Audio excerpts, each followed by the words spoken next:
Hi, my name is Michelle Hayward. I'm a BSAC instructor over in the Isle of Man, where I run a BSAC Centre of Excellence and a dive centre. So this is my talk about diving in the Isle of Man. Just to reiterate where the Isle of Man is, it's that small dot in the middle. Geographically, it's in the centre of the British Isles, but it's not actually part of the United Kingdom. It's a Crown dependency.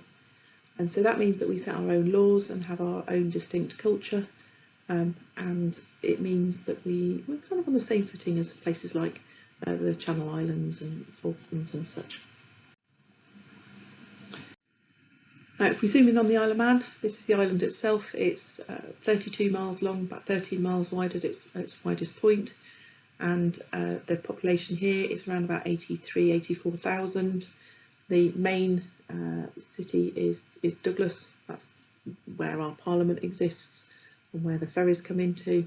The former capital was Castletown down in the south of the island there, and that's quite close to the current airport, which is the other way of travelling to the island. So this picture here is an aerial shot of Portsmouth. It's down the south of the Isle of Man. We're stationed down south because actually that's where the better diving comes to be, and I'll explain a little bit more about that in a second. Portsmouth is a traditional fishing village. It was built around the fortunes of the herring fishing fleet up over 150 years ago now, and there are two harbours, an inner harbour and then the later addition of the outer harbour, which still supports modern fishing boats now. The dive centre in this shot is right down the bottom left-hand side of the picture there. It's the last set of buildings that you can see, but it's a really short distance and a lovely walk round to get to the harbour.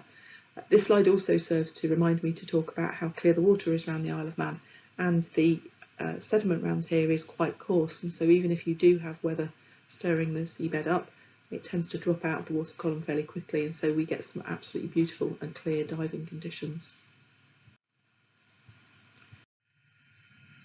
I referred to the reason why we're down south on the Isle of Man, and that's partly explained by the geology of the island.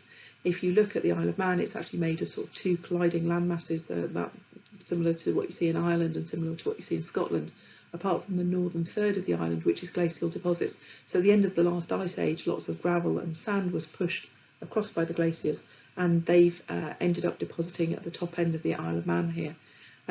That scenario extends under the sea as well, so what you find all around that area is that it's mainly a sand or a gravelly seabed, and up at the point of air there are actually ridges of gravel which are well known as herring spawning grounds. More interestingly for us down south is that there are lots of limestone and slate and Manx-stone stuff, and where the little red dot is just around where it says Pool Vash here, that's actually the top of an extinct volcano, so you get basalt walls and stuff as well. This provides us with a really different set of geological conditions underwater and a different set of substrates that support different marine life.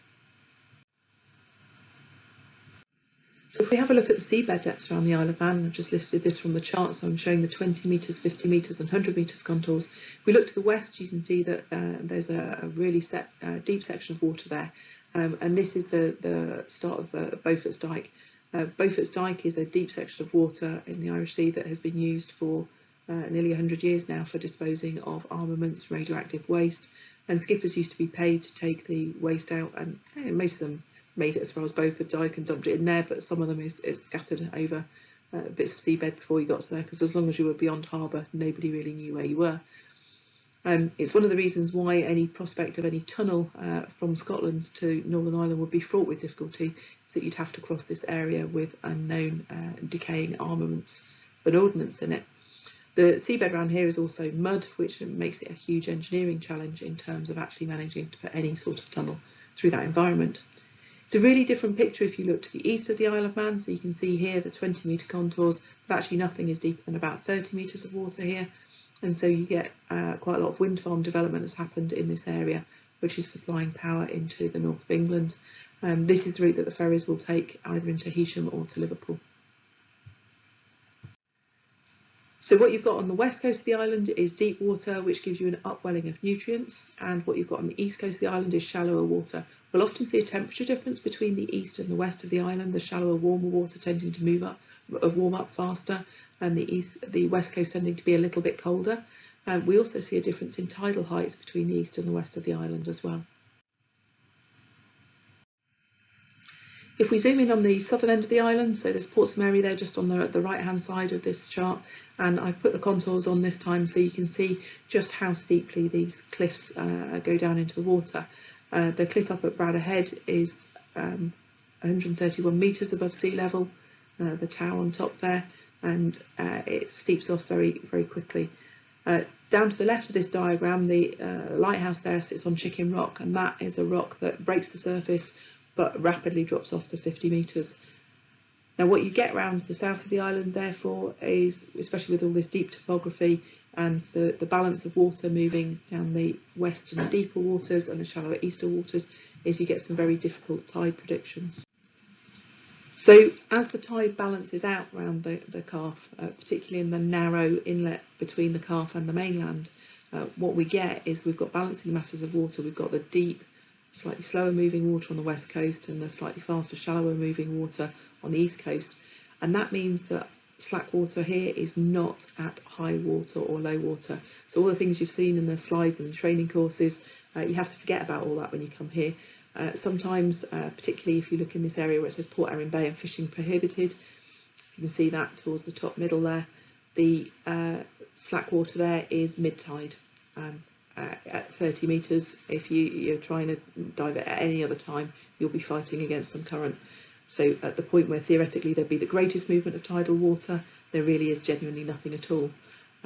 About 2 miles further north of that, it turns out to be diveable at any state of the tide, and you get a little bit of surface current. Down around the Calf, it gets even more difficult, and slack water there can pitch up somewhere hours before or hours after high water. And really just genuinely not at the high and low water mark at all. For that reason, local knowledge is almost essential for diving around the Isle of Man, and as a dive centre we'd be happy to offer any club advice on timings of dives. We are the only dive centre on the Isle of Man, so it means that if somebody messes up on a dive and it results in some sort of emergency services response and that hits the news, it will almost certainly be associated with us. So for those reasons, for good sort of like commercial reasons, and for the fact that I like divers and I generally like to keep them safe, we would be more than happy to provide information about tides if there was any club that was planning a trip over here, because it's just not easy. There is a Dive Isle of Man guide, and the Dive Isle of Man guide is inaccurate in places and downright wrong in others. Generally it's not too bad, but you have to know what you're looking for. The most valuable copy of that Dive Isle of Man guide is my hand annotated version that never actually leaves my office. It's that precious to me, and I have photographed salient pages on it to make sure that I can't ever lose the information, because it's been hard won over years of diving. But that's the one that's got the corrected tide times and everything in, so that's the useful copy as far as I'm concerned.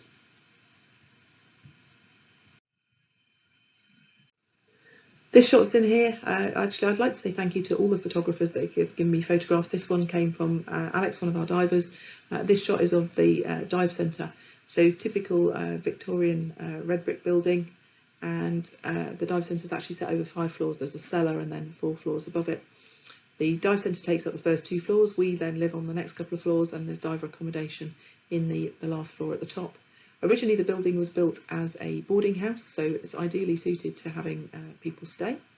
And then it acted as the student halls of residence for Liverpool University when they had a marine lab over in Port Erin.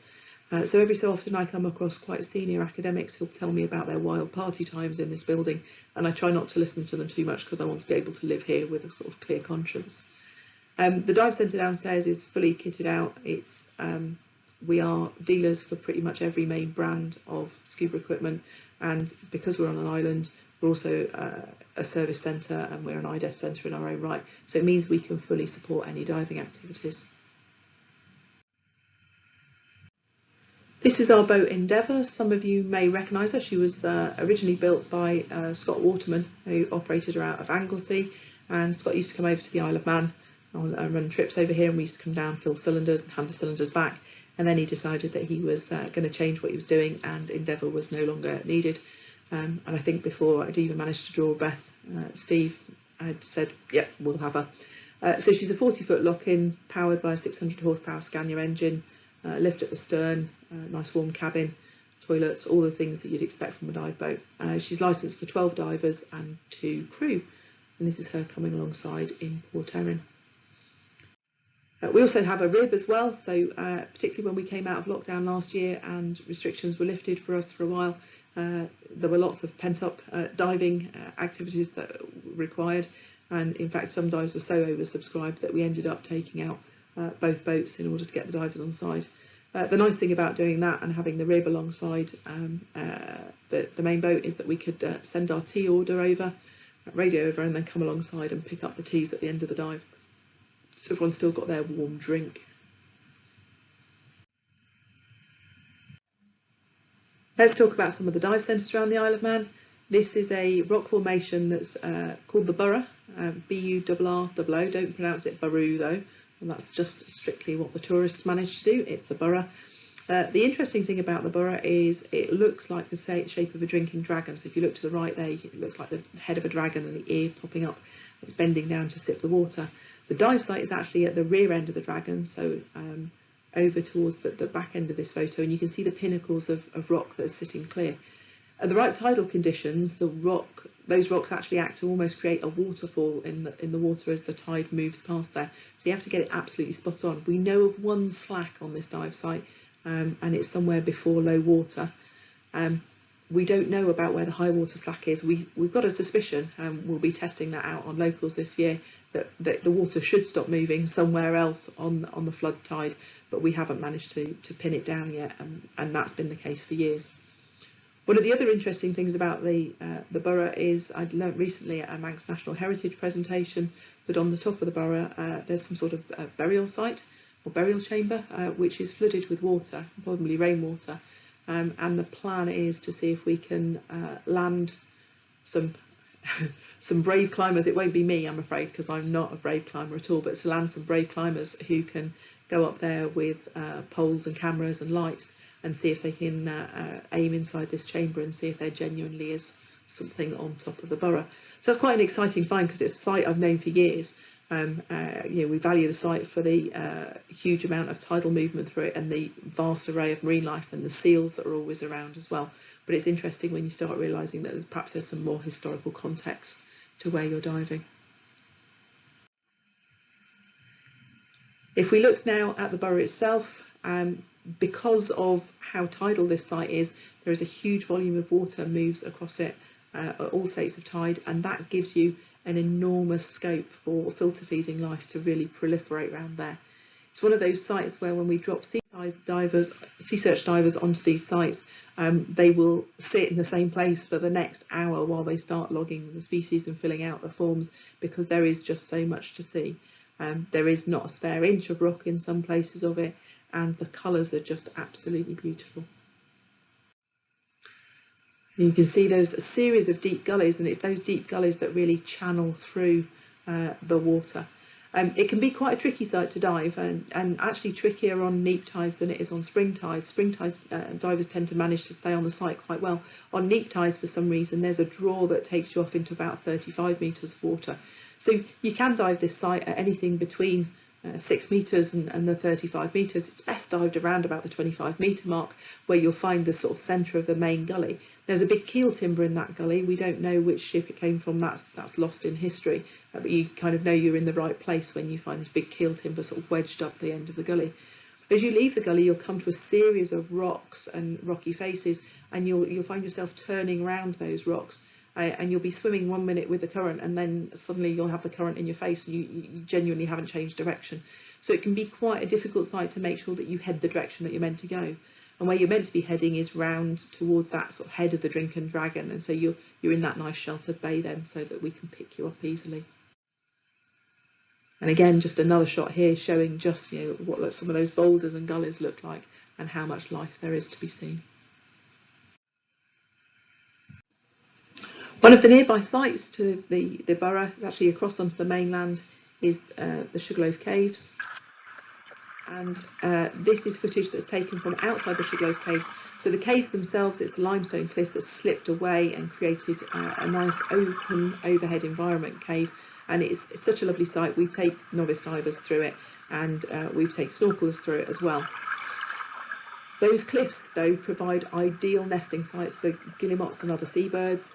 And when you come out from the caves at the end of your dive, if you sit around in 6 or 7 metres of water, the bubbles from the divers that float up will attract birds, and those birds look down into the water and they think that they're seeing the disturbance as fish swim past. And so they will dive in, and you can see how well they're doing on the breath hold here. It's almost impossible to photograph them because they move so quickly that cameras really struggle to focus. And I've not seen very many good photographs of those, but video certainly works better for them moving around.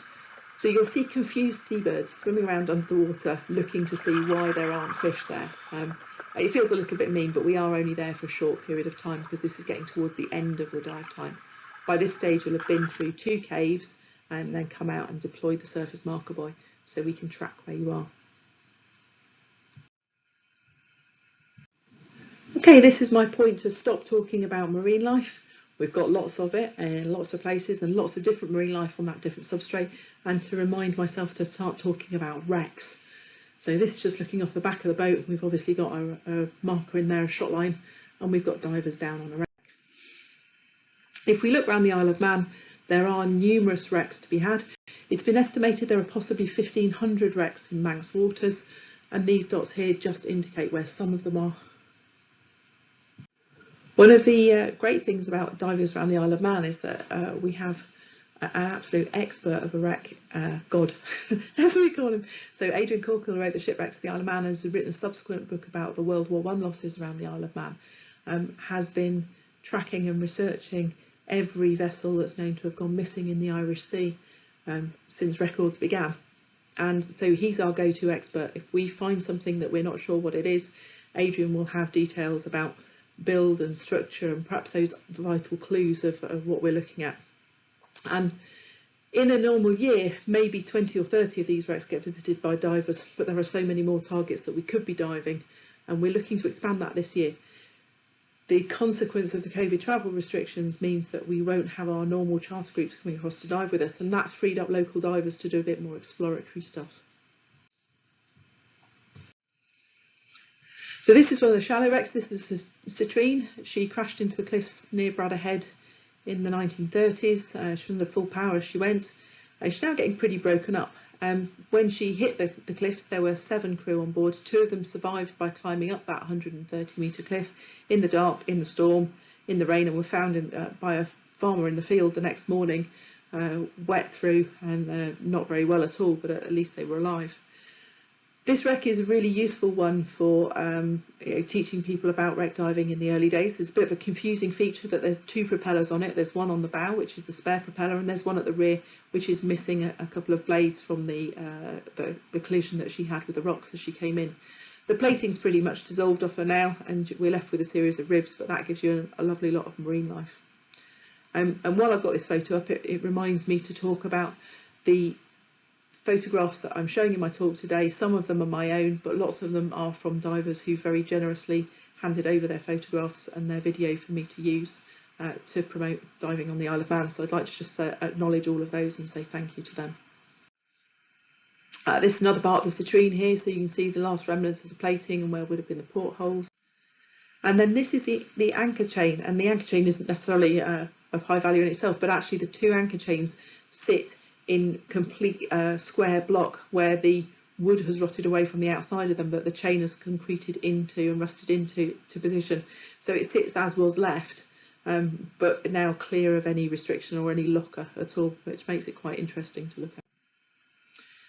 This is another one of the wrecks around the Isle of Man. This is the Thracian. She was a 4-masted bark that was being towed for fitting, and so there was a minimal crew on her and she was being towed when she started shipping water. And eventually, in the bad weather, the towing ship cut the hawser rather than be dragged under. They turned around and came back to the site of the wreck, and when they got back to the site, all they got was an upturned hull and they could find no survivors. She sank as that upturned hull and lay on the seabed in that orientation, so the mast sit out across the sand, and there were 4 of them. There are still 4, they're still there, but they variably cover and uncover with the sand, so it's difficult sometimes to know which mast you're looking at, particularly on the wreck. The wreck itself was not terribly interesting. There were masts and you could play it trying to see which ones you could count, and it wasn't terribly interesting as a wreck site until the plating started to break off, which happened about 5 or 6 years ago now, and is sort of accelerating. So the tide moves through the wreck now much more. What that does is it creates some lovely swim throughs and some lovely gaps that means you can actually get inside the structure of the wreck for the first time. Because it's so tidal there, again, a load of plumos and anemones, lots of life around, usually lots of fish, conger eels, etc. Just getting up a bit closer here, you can see the size of some of these anemones, and they are absolutely huge. They're doing really well on the current there. So another part of the wreck, she started to collapse down a little bit more as the tide moves through, and we will see her start to decay and change over time.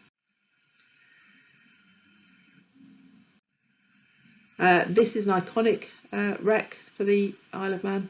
This is the Steamship Liverpool, and she hit a mine and it was taken in tow, and they were going to tow her to Belfast, and the weather deteriorated, so they turned around and started to tow her towards Douglas instead. But she'd hit the mine and been damaged at the bow with the loss of 2 lives in that initial explosion, and as they were towing her towards Douglas in these worsening weather conditions, she started to fill up with water from the bow as well, and so ultimately she sank beneath the waves. So the bow of the wreck is fairly flattened and plated and stuff like that now. The boilers and the engines still stand proud, but the stern is the really iconic part of the wreck. The rudder and the propellers are all intact, and there's the steering gear on top. The seabed at this point is about 42 metres at the bottom of the stern there, and this slide really prompts me to tell you that when I said that the Isle of Man has some clear waters, we have some days where the visibility is 20 to 25 metres. Now, for someone like me who cut a diving teeth on the south coast of the UK, where, you know, sometimes I was lucky if I could see my own gauges, never mind my buddy, it just astounds me how clear the water can be. We're that little bit further north, so it is that little bit colder, but it's the kind of the dense substrate around much of the sites that means that we've got some really clear sites.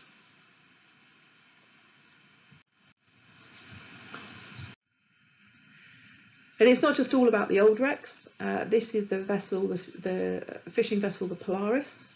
This was her taken when she was being surveyed recently in Peel Harbour. That's Peel Castle over in the background there. And the Polaris joined the Register of Manx Shipwrecks in December 2019. Let's try to play. So this is us revisiting the wreck. We first visited her in January, which was the first window in the weather. January 2020, just before lockdown occurred, we visited the wreck to try and see if we could find clues as to why it sank. And then this is a follow-up dive that was done in July this year. When we visited the wreck in January, there was absolutely minimal life on her, some squid eggs on some of the rigging and a few barnacles starting to settle out on aluminium. However, when we returned in July, you can already see proliferation of fish life around her, and pretty much the surfaces are starting to get covered now with those early settlers in terms of marine life. The seabed here is at 38 metres. The wheelhouse has fallen clear of her. The wheelhouse was kind of held into a channel. It sat into the wreck in a channel. It's not actually attached to the hull itself. So the wheelhouse has slipped sideways and dropped onto the seabed, even though the wreck isn't leaning over quite that far. We think the weight of all the rigging and stuff that was on top of the wheelhouse has probably acted to pull her over. She was fishing when she was started to ship water, and what we believe is that, in common with many Manx fishing boats, which are wooden vessels, and this one was over 40 years old, that she's managed to catch her own dredges underneath the rear of the wreck. So at the stern of the wreck, there's an area where it's clearly, you can see the wood deposited on the seabed here, there's actually concrete blocks there, and the concrete blocks were being used as ballast at the stern of the ship. We think what she's done is that she's knocked her own dredges into the bottom of the ship, and where the wood was rotten, that's given way and allowed water to progress in. There were 2 crew on board at the time. The captain popped down into the engine room to see water flooding in and came up and started the evacuation procedure, and him and the crew member managed to get off. The life raft did inflate, they didn't actually have time to get into it. The wreck sank that fast underneath them.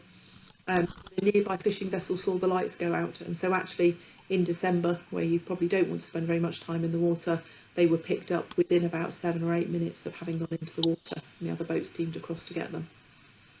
There's lots of sprung plates on the starboard side of the wreck, and yeah, I'm aware there's a tyre there in the prop. We think that was just coincident. That wasn't anything to do with the actual sinking. That just has happened as she's been going down.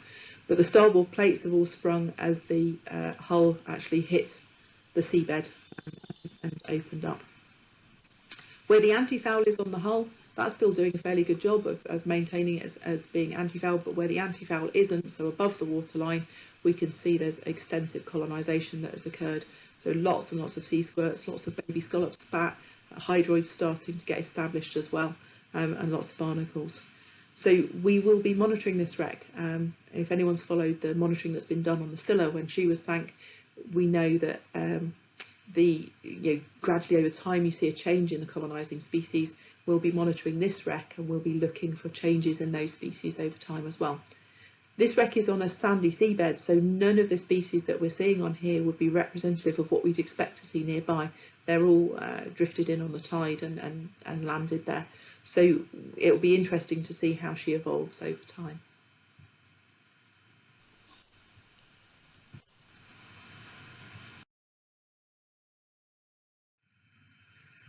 Right, this slide is the slide of the underwater topography coming into Douglas, the main port. You can see how many light beacons there are and stuff, and you can see there's a submarine power cable running across there. Douglas has been the main harbour now for several hundred years, and so there's an awful lot of shipping traffic that's come in here. Now, in common with any shipping route, what you tend to find is the debris that's associated with that shipping. And Douglas is no different in that respect. So we have a dive that's called the Bottle Run here. Which harbour doesn't have a dive called the Bottle Run?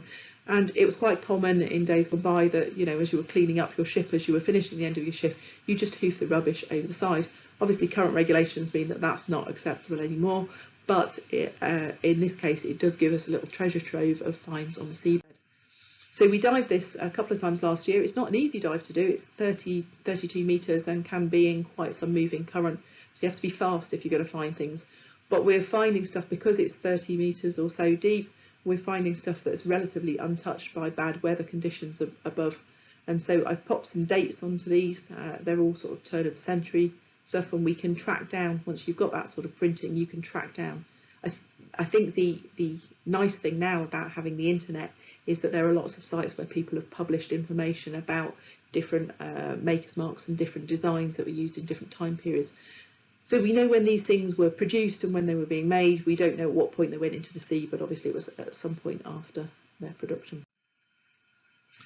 Sometimes it's very subtle changes in manufacturers' logos that can give you the clue. So on this plate that says from Maddox with the Royal Vitreous England bit, that turns out to be only the early 60s. It's not terribly valuable at all, but the embrocation bottle with its glass stopper still intact is around about the 1900s. Even broken plates can give us a steer on what was going on, and you spend quite some time almost. I photograph these and then image enhance them to pick out the finer details that may have faded away whilst they're in the sea. So even broken bits of pottery can tell you something, and I love finding the age stuff. There's lots of bottles down there, and I think I've got one now from almost every Douglas brewery that existed. Gradually over time, more and more bottles have been added to the sea, and I'm gradually collecting each of the different brewery bottles as we go.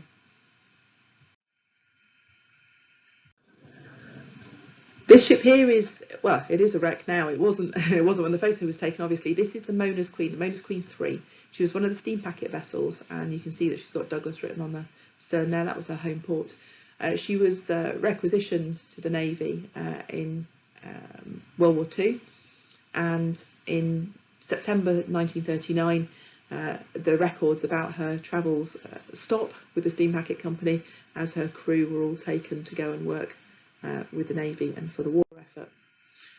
In Portsmouth, Mary, and the reason we have a connection with this wreck is the port anchor from the Mona's Queen wreck. She was lost in the evacuation of Dunkirk, and some years later the anchor fell loose as the chain had eventually corroded through and dropped to the seabed. So the anchor was lifted by the French Navy. It went to Camel Lairds for conservation, and because so many of the crew came from Portsmouth, Mary or the nearby parishes, a very strong lobby was made for having the anchor memorial sited in Portsmouth. The shaft is orientated towards Dunkirk, and there's an annual service carried out there on May the 29th every year. This is the scene going into Dunkirk, and the Mona's Queen had actually done 3 runs into Dunkirk and was returning with bottles of water for the troops that were on the beach, because obviously that was an issue, trying to keep people alive and comfortable until they could be evacuated, and then planning to evacuate more crew. And at 5:28, as she was on her way into harbour on May the 29th, 1940, she struck a mine. It was a magnetic mine, and I don't know if you know, but metal ships assume the magnetic signature of the shipyard that they built in. So depending on their orientation and which particular dock they're in the shipyard, they'll end up with their own magnetic signature that they carry with them for the rest of their lives. There are 2 ways of removing that magnetic signature. One is to string a sort of high voltage cable and sail the ship past it several times in the hope that you'll wipe out the magnetic signature. The other one is to put rings and rings of wire around the ship and then apply a voltage, and the magnetic field from that coil of wire cancels out the magnetic field of the ship. The families of the crew of the Mona's Queen firmly believe that she had some sort of protection from magnetic mines, although it's still unclear as to which of those 2 methods may have been used. In the days running up to Dunkirk, the Royal Navy claimed to have degaussed, so sailed ships past wires, degaussed about 400 vessels. I'm not sure that I can believe those figures necessarily. It seems to me like that would be reaching a little bit too far. Anyhow, as she sailed over the magnetic mine, the mine was triggered. Unbeknownst to the British authorities at the time, the Germans had developed magnetic mines that didn't necessarily go on the first pass of a boat over the top of them. So they were set so that they would go some variable number between about 7 and 15 times. So this would lead people into a false sense of security, because you'd see a ship sail over a particular route and you go, well, they made it through, that must be safe. And you see another ship go through that route and think, well, that must be safe as well. And then the 7th or the 8th or the unlucky time that you go over it, that detonates the mine. The mine exploded midships, and the vessel went down in 2 minutes with a loss of 24 lives. This was the last picture of the crew. So this was taken in September 1939 before they departed off on their service. And it was an incredibly difficult run for the steam packet, because unlike the other commercial vessels that were being used to evacuate from Dunkirk, which mainly operated from south coast ports where they had workshops and relief crew available, the steam packet crews didn't have access to any of that, and so they were literally on duty for days on end, crossing backwards and forwards. The reason that we're excited about this wreck is that we're actually planning to go down and visit the wreck site. This is the apprentices' model of the Mona's Queen, and it was in a museum in the northwest of England, and they were having a clear out, and they rang the steam packet and said, would you like it back?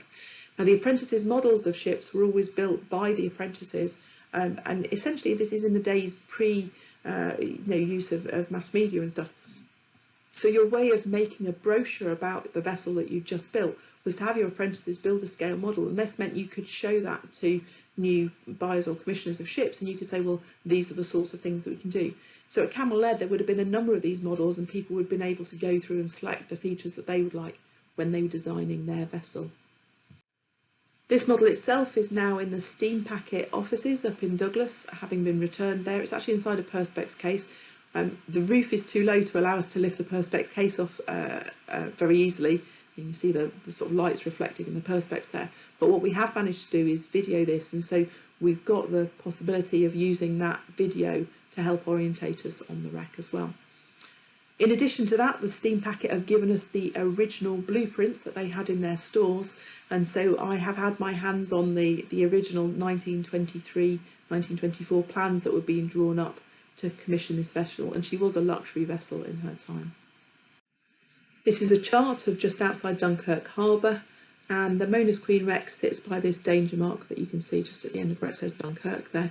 So she's just under the surface there, not terribly deep. The steam packet company sent 8 vessels down to the evacuations in Dunkirk, and in the space of 24 hours they'd lost 3. So the Mona's Queen we've already talked about, but if you look at the entrance to the harbour here, there's the King Orry, the King Orry was hit and its steering gear was disabled, and they managed to limp it away from shore before it sank, so that it didn't block the entrance to the harbour, which is an incredibly brave thing to do. Most crews faced with a sinking boat would want to sail onto land, but they turned and sailed away, definitely to get it out of trouble. The third vessel is alongside the Mole. So the Mole is like a long extended breakwater. If you've ever seen Dunkirk, the film, it's that stone structure with wooden breakwater structure on top and a light on the end of it. And the Fenella was alongside the Mole, loading evacuees onto the boat when a German dive bomber came over. And as it hit the Mole, it blew masonry through the side of the vessel and she started to sink. Some of the survivors of the Fenella literally climbed onto a neighbouring boat, the Crested Eagle. The Crested Eagle actually rests further along the shore because it was sunk a couple of days later. But the Fenella sits there, and we believe the bottom of the hull of the Fenella is still there as well.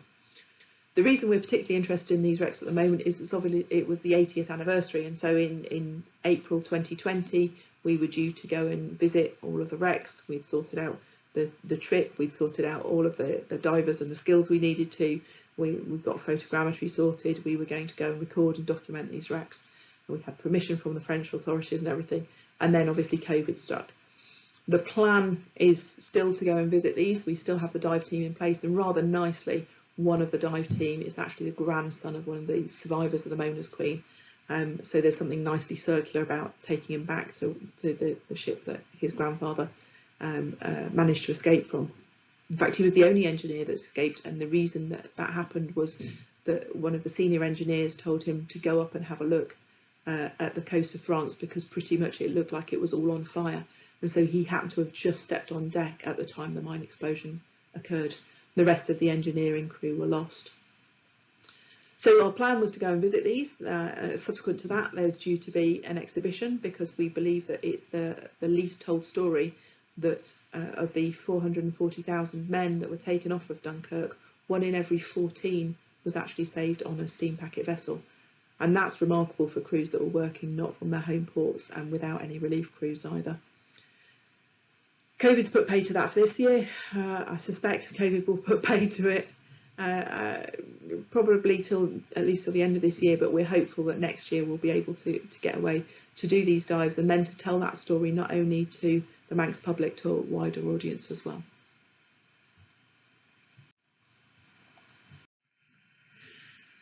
It's not just about wrecks in distant shores with which we have a connection. We also have some wrecks that are missing around Portsmouth. So this is just an extract from the newspaper. This is for a boat called the Vivid, which was a paddle steamer. And the crew of the Vivid appeared in Portsmouth Harbour early one morning, having rowed in and told the story about how their vessel had started to sink, and they managed to get off into the boat and make it to harbour. However, we don't know where this vessel is. We can tell from the information that's been given that probably she's somewhere in the area that's shown in the centre of this diagram. It puts it into fairly deep water towards the south of the island, so we're expecting depths to be somewhere between the 55 and 70 metres mark. But there are a number of wrecks down there that have been potentially misidentified. Lots of early deep air dives are not conducive to accurate identification of features on wrecks. So if you look in the Shipwrecks of the Isle of Man book and you look for the entry on the Vivid, it confirms that the Vivid is at the site, which is now labelled the Waltham. What you'd expect for a paddle steamer would be that you had a paddle shaft and you had some paddle wheels. There were no paddle wheels. However, the only diver who was on trimix managed to observe the propellers, and that would be unusual to have propellers and a paddle wheel. Two methods of propulsion is probably an expensive extravagance. It turns out that what we think was the Vivid is actually the Waltham, and it's a converted yacht. So it was the mast that had fallen across the deck that made them believe that it was the paddle wheel. I think it just goes to prove that narcosis can make you believe all sorts of things sometimes. So lots of these wrecks that have been identified before, we're going back and revisiting. We had a whole weeks of deep diving and looking at some of these exploratory wreck sites. The other interesting thing that's been going on recently is Manx National Heritage have accepted an offer from Bangor University, who do some of our fisheries research, that they're running side scan sonar traces of various bits of the seabed, and they are starting to turn up sites that we were unaware of until now. So that's really really interesting stuff that we could have some new sites to go at, and some wrecks that nobody knows about yet. This is the steamship, the Dundalk. She worked for the Dundalk and Newry Steam Packet Company, and she was lost on a journey from Liverpool across to Dundalk. She did carry many passengers. She was a bit of a general cargo ship in her day, but this was taken at her launch when obviously she had lots of visitors on board. She was stopped by 2 U-boats. This is in World War I. 2 U-boats stopped her, and it was at the point where the policy had changed that you would no longer give the crew fair warning, allow them to get into lifeboats and row off and then torpedo the vessel. And one captain of the U-boat applied that rule, and the other captain had got the updated orders, and so he just torpedoed her anyway. The torpedo hit midships and knocked out the lifeboats, and so it was life rafts that were used for saving some of the crew.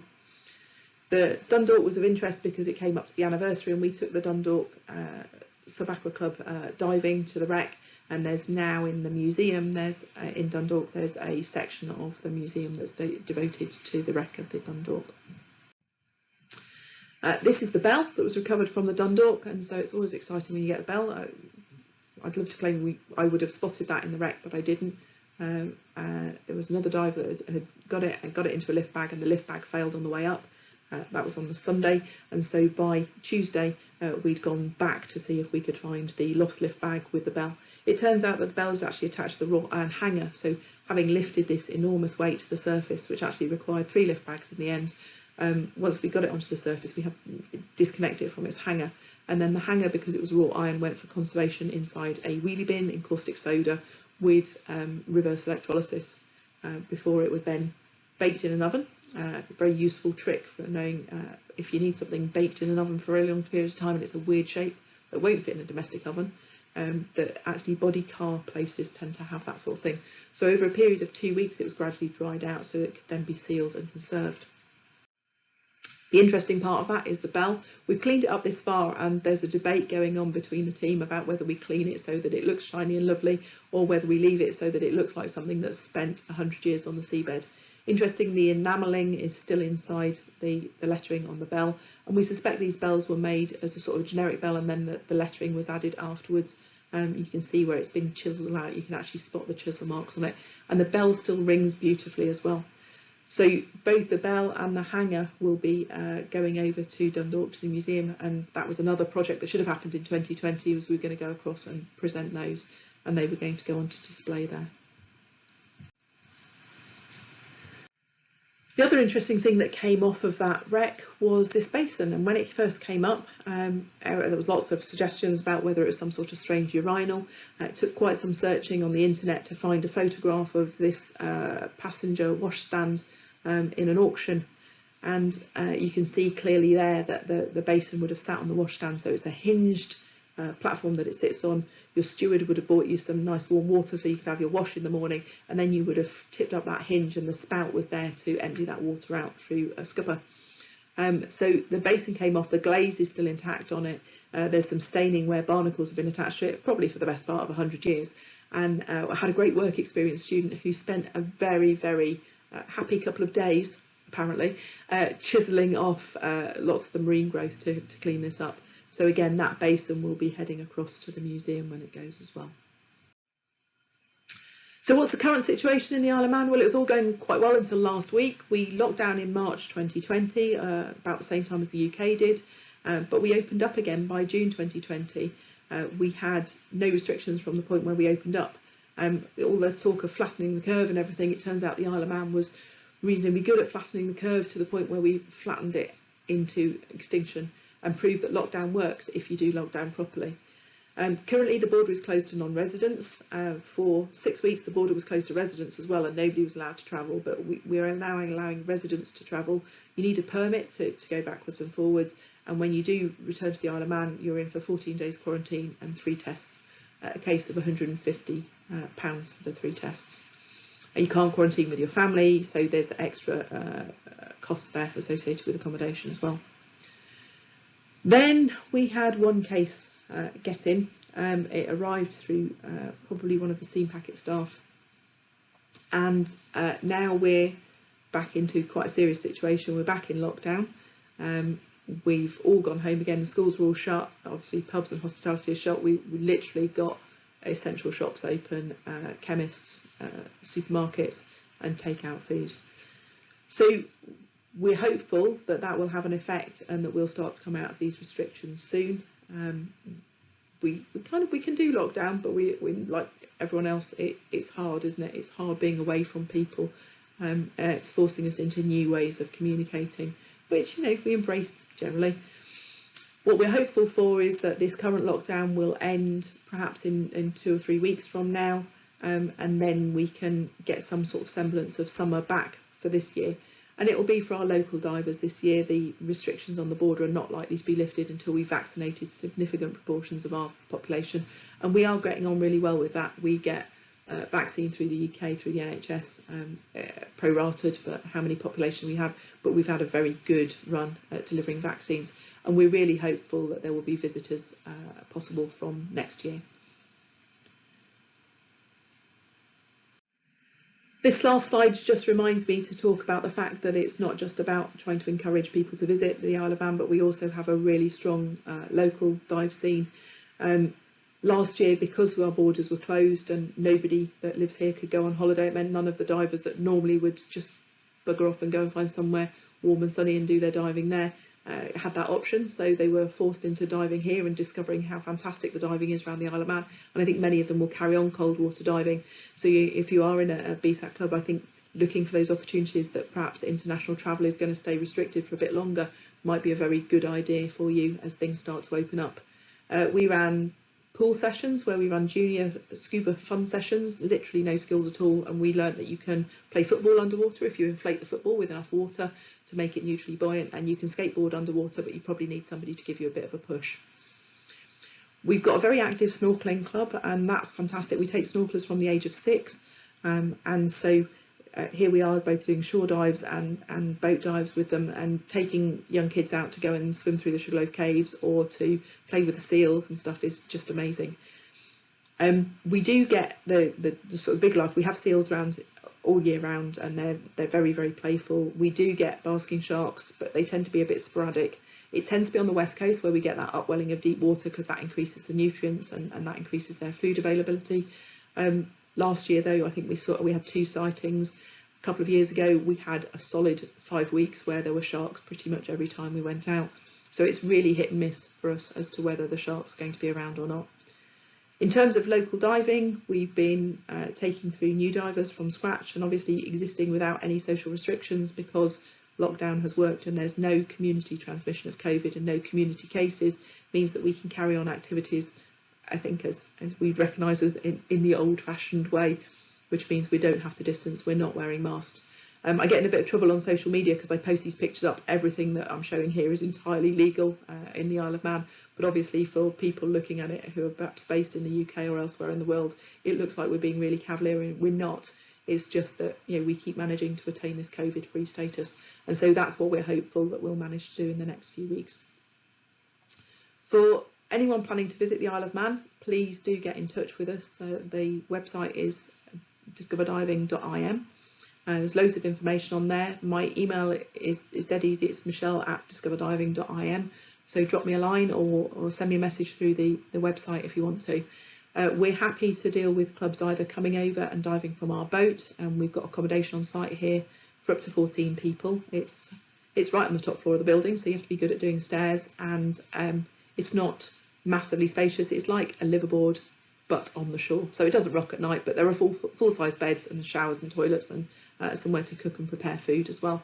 And you'll be out most of the day diving, so it provides a cheap alternative to B&Bs, which is what it's designed for. The bunkhouse is just designed to be a kind of a place to stay. So you've got the option on coming over and diving with us. If you want to travel to the Isle of Man, travel by ferry from Liverpool or Heysham, or from Dublin or Belfast at certain times during the year, or you can fly into the airport. We have minibuses, so we can come and pick up divers, and one of the best ways that clubs have found of bringing equipment and people across is to book a van with 3 people on and all the kit, and then send everyone else as foot passengers. And we can obviously help with the transport then from the sea terminal or from the airport down to the dive centre. Once you're at the dive centre, the van will be running down every day taking cylinders to the boat, so you can hop into that, or you can have a nice stroll round to get there. If you are planning to bring your own club boats over, our accommodation tends to be reserved for people who've booked charters with us, but we can point you in the direction of other accommodation options. And as I've said before, we are more than happy to help with dive planning information, with cylinder fills, with equipment hire or equipment repair if needed. One of the things that you should be aware of around here is that those tides are very, very different to what you'll be expecting in the textbooks. So you do need to make sure you've checked your dive management and your dive plan really carefully before you set off to do anything. The other thing I should mention is that because we're a training centre, we do have a classroom here on site at the dive centre, and if there's any group that's over that wants to any additional training, we're quite happy to help, particularly with advanced diver ex-beds and any of those modules that might be difficult to get signed off in branches. We're also a BSAC technical centre. We're also a BSAC seamanship centre as well. So if there's any particular aspects of training that you want to pick up on as part of your trip, we can build that in. It might mean some quite long days, but we'll certainly manage to find the diving and the conditions to get you in and get those qualifications signed off for you. So we're a BSAC centre. We obviously understand BSAC divers and how clubs work. We run our own club, so we've got a real handle on that, and we're more than happy to welcome divers over at any point to come and dive and explore the Isle of Man. I'd like to thank you all very much for tuning into this talk, and as I say, if you have any questions, please do feel free to get in touch with me. Bye bye.